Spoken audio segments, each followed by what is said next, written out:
Hey Eurovision fam, it's Alicia Michelle. I am so excited today because I'm talking to Lithuania's representative for Eurovision 2024. It's Silvester Belt. Vision 2024. I got a new video. Alicia Michelle. Hey girl. I'm ready to go. How you feeling? Eurovision fam. Yeah. Are you ready for the show? We gotta keep it real. Let's go. Okay, I'm so excited to have you here because when your song came out, I was like, okay, I do feel like the Eurovision season has really started. Can you tell me, have you always wanted to be a performer? Um, well, first of all, hello. It's an honor to be here. Yeah, I since I don't know, since I was four, I already enrolled at the music school. So even before that, I was like singing at home, pretending to be on TV. So it was always in me, and even Eurovision. Yeah, it's been always a dream. So can you tell me, if you weren't a performer, if this wasn't like your job, what do you think you'd be doing?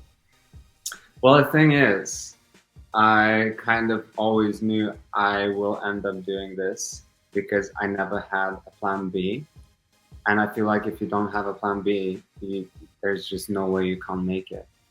So probably the reason why I stick to it is because I didn't have the plan B. Because I don't know what it was. I was just like not interested in anything else.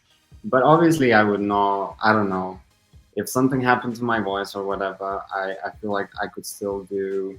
I could work behind the scenes. I could do TV or stuff like that. Yeah, but I never wanted to do anything else. And yeah. Okay, so no matter what, it would be something creative. I definitely feel that. Now, you're representing Lithuania. I have never been to Lithuania, but I do want to go, and I'm waiting for Lithuania to win Eurovision to go. That's what I'm waiting for. But what do you think is special about Lithuania? Because I think it is a country in Europe maybe a lot of people don't know that much about, but what do you think makes Lithuania so special? Well, I guess it depends on what time of the year you choose to visit Lithuania, because mostly it's not the best weather, but during summer it's like a different country. It could go up to like 30 degrees and would be very hot, and people are more, I don't know. It's just a very different vibe during summer.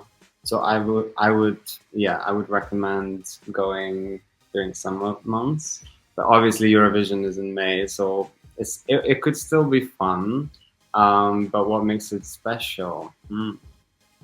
I feel like we have a very like different type of architectures and like churches and all of that. Like every now and then, I would like walk around in Central, and I would look up and I would see something that I've never seen before, and it's just so bizarre because I literally walk there every day. So yeah, it's just interesting. Okay, I think that's beautiful where someone who's even from there can kind of find unexpected things. So, okay, I will try to go Do in you like summer. Sorry? do you like rave and techno music? I will go. I Yeah. will go. Well, Yes. we kind of have quite a few of really good clubs, so yeah, I would recommend that as well. Okay, I'm adding it. I'm adding it to the invisible list now. I am an American Eurovision fan, and a year ago, the EBU decided to bless those of us who are from non participating countries. And I don't know, sometimes when I ask this question, people will say, I didn't know that. Well, how do you feel about the fact that it's not just folks from participating countries that get to vote at Eurovision? They have a thing called the rest of the world vote. How does it kind of feel that other folks are able to weigh in? Yeah, I didn't know about that since like yeah this year, and yeah, it's really cool. I mean, there's countries um, that are not participating even in Europe, and it's nice that they include them. And yeah, you can vote, and it's amazing. I feel like it would be interesting to see like the results separately. But obviously, it's just all the rest of the world is just one. It's like one country, so it's a bit sad. But maybe in the future they could include even like more regions or something. I would be into the regions. I think some Europeans would literally die if that happened. They'd be like, get out of our contest. Just let us pick our own thing. But I have to shift gears because it's me and we got to talk about the clothes. We got to talk about the styling. Mm. So, what inspires you? Just, I would say in general, not necessarily just for this like performance, but what would you say is your style inspiration? And then maybe we can talk about the clothes for like performance if you want. Yeah, well, it could it could be anything really. It could be an Instagram post that I saved on my profile for the future references. It could be, I don't know, like traveling to different countries, going to a gallery and seeing something colorful, and then be like, hmm, I like that. Let's take a picture and then let's inspire each other. Um, but yeah, I feel like everything is connected, and when I write a song, I always like visualize something. Like if it's a performance, then I can also like see maybe colors or something. And it's the same with the styling as well. I have a really cool stylist person. He's really, I don't know, I feel like we already made a connection that's he gets me on a different level, even though in the beginning we were, like trying to see what we like, what we dislike, and now I feel like they just pick something for me, and I'm like, that is good. And also, I'm learning about myself as well. Like the clothes that I wear today, even a few months ago, I would probably be like, that's not me. So this whole Eurovision journey kind of expanded my um, taste in clothes as well. Yeah, but specifically with this Eurovision performance, I kind of was researching for the performance when I wrote the song, and then for some reason the red color kept coming in my head, and I was like, should we risk it? Because I knew that red was last year's color, maybe, or this year's. I don't remember the trends, but it was like a, a trendy color, and sorry, can you hear me? Yeah. Yeah.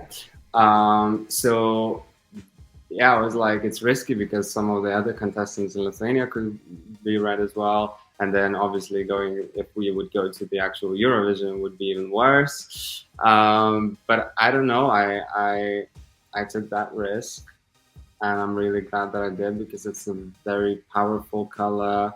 It's very strong, modern, and I don't know, it kind of works really well with the performance. Well, I think the most important thing is you look good. I mean, of course, yeah, you got to sound good and everything, but I mean, looking good is always, I say, a bonus. So I'm happy to see that. Now, this is sort of my signature question. I ask everybody this question, and it's simple. Maybe not that simple. I think it's simple. Now that you are in the Eurovision mix and you're at some of the pre parties and whatnot, I'm sure you've had the opportunity to listen to some of your competitors' song. And so, my question is if you could steal or remix, put the Silvester Belt, sort of spin on one of your competitors' tracks, what song would you sort of go, okay, yeah, I think I can take that, flip it and reverse it, sort of vibe? Mm.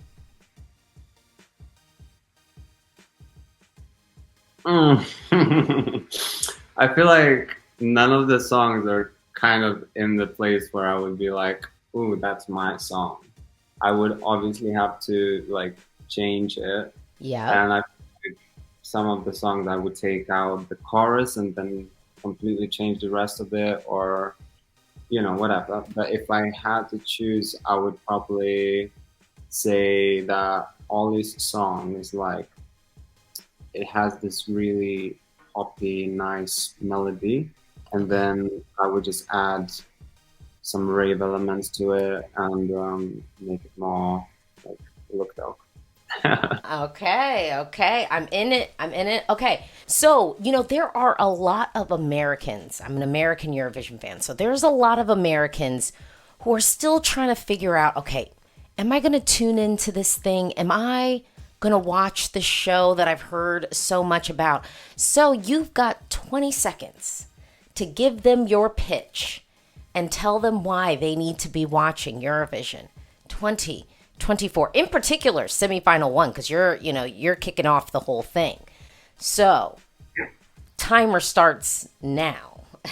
Well, I feel like if you haven't seen or know what Eurovision is about, I feel like you're missing out. And it's the one of the biggest events in the world. And yeah, it's cringe.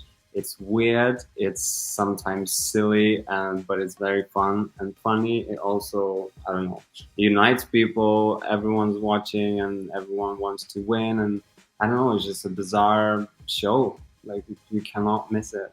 Yes, it needs to be seen to be believed. I can get with that pitch. I think people are going to definitely watch after that. Well, you're on this press tour. You're talking to people all the time.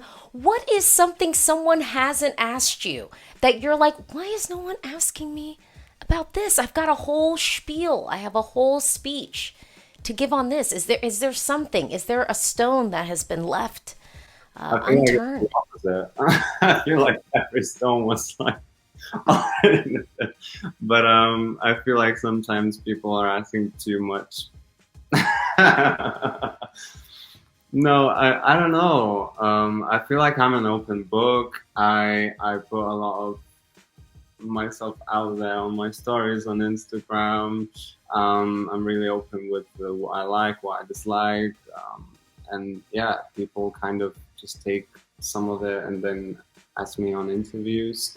And yeah, is there anything you wanted to ask me? Look, no, all I want to see is that performance on the stage in Malmö and you advancing to the grand final. That's the top thing on my list currently. Well, thank you so much for taking the time to talk with me. So many people are rooting for you, and I just hope you have the best Eurovision experience that you can have. So far, I'm really enjoying it. Like the pre-parties meeting of the people, of the contestants. I didn't think it was gonna be that much fun. I thought it was gonna be more awkward and strange. But everyone's so lovely. I don't know what it is about this year. I feel like I don't know. I've never seen all the contestants being so supportive of each other, and Yeah. it's really cool. So I'm really enjoying it. I cannot wait to go to Malmö, but at the same time, I would love it to be longer and postpone it a few months maybe. Yeah. Yeah. Yeah, But you got to soak it all up. Soak it all up. thank you so much for having me.